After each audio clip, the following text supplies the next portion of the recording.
大家好。中共嘅重手打擊券商，同埋香港同內地聯動一齊追查境外開戶用戶之後，依家開始第二階段收割行動。今次咧係直接嘅把一啲刀出嚟，對準嘅資產超過3000萬美金以上嘅高淨值人士咧，全部都係比較有錢嘅人。如果話第一階段嘅行動咧，就係強制所有嘅肉一定要爛喺個煲入邊。我哋之前都同大家打過呢個比喻，係咪先？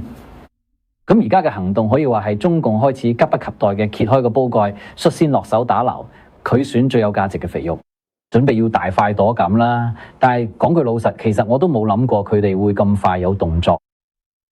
真係好似一班餓到啲乜嘢餓狼嘅一齊撲上去瘋狂咬。原本我以為佢哋都會稍為顧住下形象，係咪先？稍為等一等，最少都要擺好餐嘅，擺好餐具，氣上餐巾嘅，講個少少食相。但係而家佢哋食咗咁樣，一啲都唔收斂，係咪先？真係特別難嘅。除此之外咧，今朝嘅川普總統又親自出咗發咗個貼咧，證實話海嘯就快開放，而且佢本人咧都即將喺戰情室開會，針對美伊協議問題要做最後決定。咁呢個係咪即係代表美伊戰爭就睇完咗呢？各方係咪都會皆大歡喜呢？答案恐怕未必啦。今日咧係美東時間5月29號，我係唐俊源，歡迎大家嚟到我哋俊源開講。川普大家見到喺海外開戰打得好熱鬧，其實中共對國內嘅富人開戰打得仲熱鬧啊！咁所以特別提大家記住訂閱我哋個頻道。你咧唔單止會知道發生咗咩事，仲會知道點解會發生。我哋就先同大家討論下中共對富人開展咗新一輪叫做打土豪食大戶嘅運動，佢真係一波運動嚟嘅。佢尋日美國嗰邊嘅彭博社咧就發布咗一篇最新嘅報導，話中共啟動咗數十年嘅最大規模嘅跨境稅收整頓，海外股票交易就成為咗監管嘅焦點。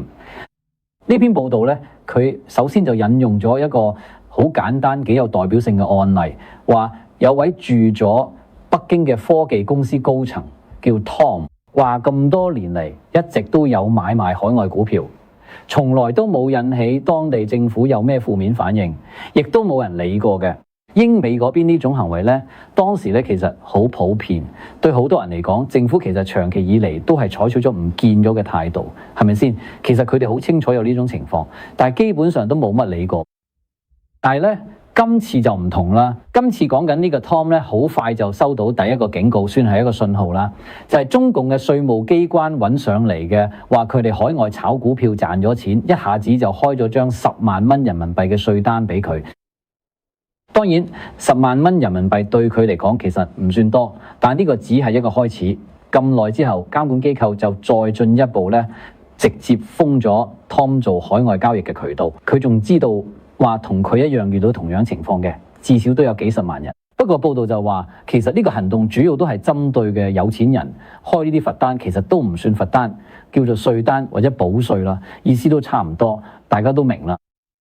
同之前唔耐咧，大家見到證監會唔係對富途同老虎等等，而係3間券商出重手，其實都係有密切關係㗎。因為事實上喺今次公開整治行動之前，中共早就喺境內展開咗一連串好低調嘅動作嘅聲張。做咩呢？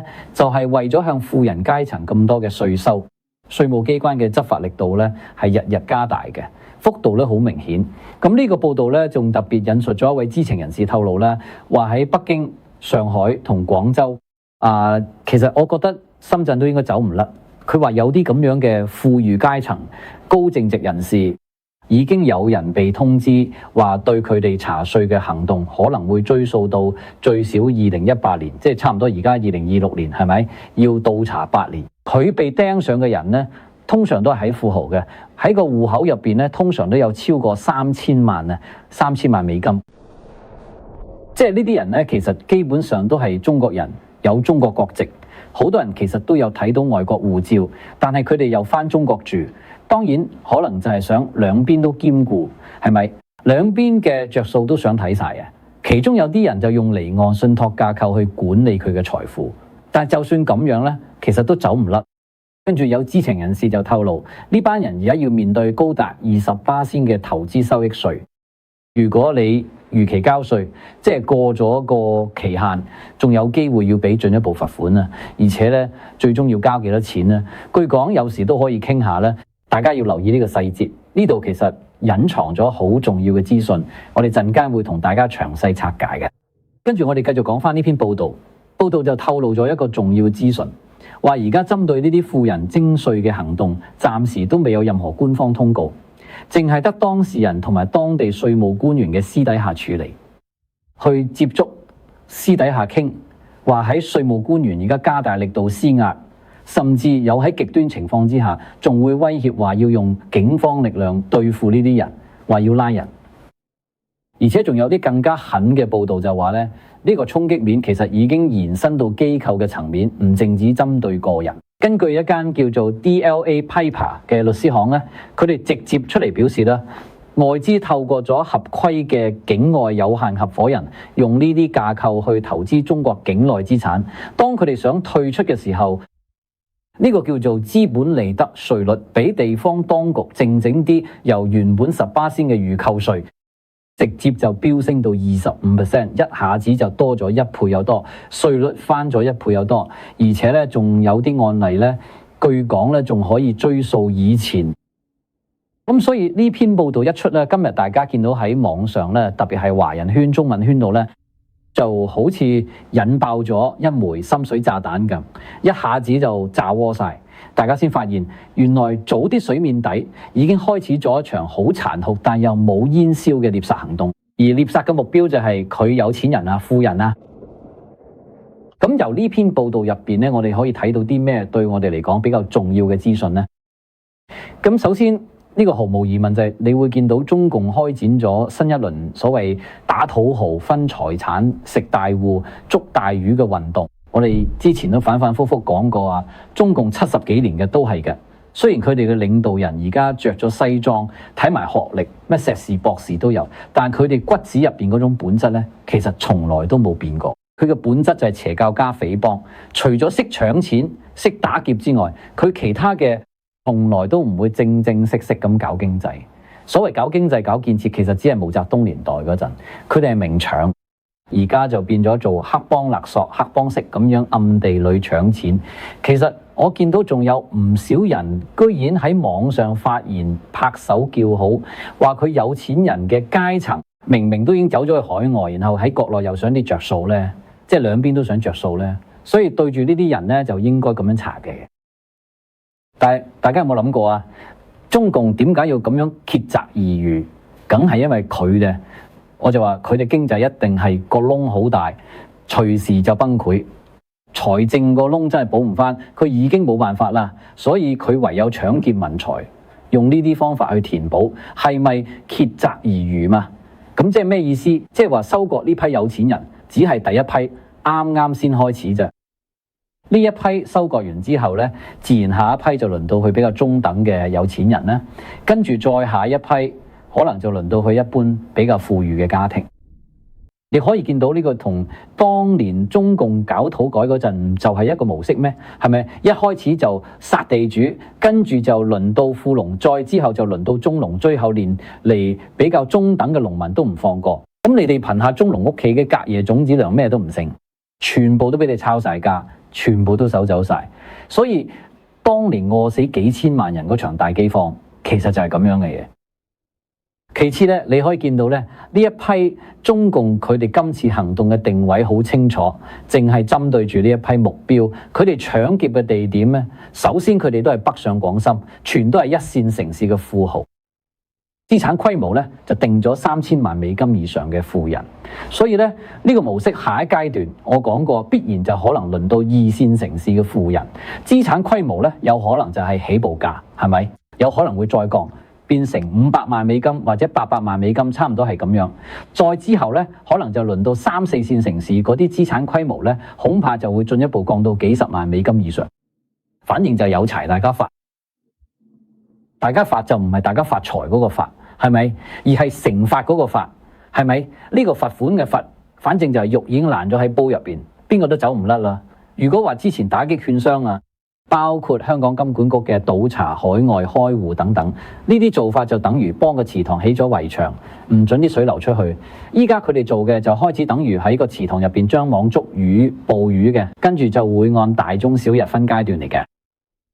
第三呢，就係中共今次新一輪打土豪嘅運動呢，大家見到佢哋公開聲張嘅輿論炒作，亦都冇將啲咩文件全部公開出嚟。佢宣傳，咁好大機會就係內部發咗份文件，然後就靜靜啲開始喐手。呢個就顯示中共大幅度改變咗以前嘅做法啦。咁就帶咗一個問題啦。好多朋友都會問，點解中共而家換咗呢種搶錢嘅方式，唔似以前咁搞？以前都係大張旗鼓咁搞一場運動啊，係咪？咁講到呢度呢，我哋稍為停一停啦，先係今日嘅工商時間啦。介紹俾大家呢款成日賣斷貨嘅韓國濟州島紅海參氧生膠。咁呢款紅海參呢，其實最大嘅好處就係兩個字：修復。因為呢，紅海參可以話係海參入邊頂級嘅品種嘅，含有多種生長因子。咁最大嘅特點咧，就係對人體一個好全面嘅修復作用。無論你身體入邊有細胞受損，定係組織需要修復，或者免疫力要調整等等，總之身體邊度有耗損或者損傷，咁佢基本上都可以有幾好嘅效果。舉兩個例子俾大家聽下啦。其中一個咧就係嚟自新澤西州一位叫 Sarah 嘅女士，咁咧係特別中意游水，咁每個禮拜都堅持去上堂水中運動課，但係佢話近年嘅可能因為年紀大嘅，做完運動返到屋企就覺得好啲，咩都唔想做，只係想佢喺度連煮飯都冇心機。跟住咧，佢話食咗呢個紅海參幾個禮拜之後咧，佢就明顯覺得精神同體力好咗好多。佢話做完運動之後都唔覺得嘅，所以佢特登打電話俾我哋，話想再買多啲，繼續食落去。佢話以前咧都未試過有啲好嘅感覺。仲有一個例子咧，就係德州咧有位63歲嘅女士咧，喺膝頭半月板有嚴重勞損，長期積水，成日都好痛，要長期食止痛藥先頂得住。但係今次佢都係抱住試下嘅心態去食呢個紅海參，只係食咗1個月之後，佢就同我哋反映話佢膝頭嘅舒適度大大改善咗，而且痛楚都明顯減輕嘅。仲有一個例子咧，其實係一位年輕嘅女士，個年輕人喺睇，佢面上生咗好多暗瘡，好嚴重，所以佢好煩惱。但係咧，佢嚟到試下，話食咗呢個紅海參之後，居然有好大改善，皮膚都變得好光滑，所以佢特別開心，仲同我哋表示感謝。當然咧，佢其實都係觀眾朋友自己嘅個人體驗啦。我哋都知道每個人嘅體質都唔同，係咪先？效果都未必會一模一樣。我哋而家特別推介俾大家咧，就係用訂閱配送制。咩意思咧？即係你每個月係咪固定買一盒咧，或者每2個月固定買1盒、2盒都得，係咪？你到時我哋可以自動送去你屋企，你訂閱一次成個年度，你就唔使再重複落單啦。你亦都唔使擔心會斷貨，因為我哋會優先供應俾用訂閱配送制嘅朋友，去確保有貨。而且咧，用訂閱配送制，你仲可以睇到好正嘅禮物贈送。當然你話你唔想訂閱，只係想單次購買，想試下先都冇問題嘅。記住輸入我哋嘅優惠碼 TJY， 同樣可以有85折優惠。不過就唔能夠保證100%隨時有貨，因為呢啲係用野生紅海參製成嘅。入邊有90%咧都係紅海參嘅成分，因為佢係野生，所以產量有限，成日都會斷貨，加上好多人會再買，所以有興趣嘅朋友記得闖入今日節目文字區嘅連結落單啦。我哋繼續頭先嗰個話題啦。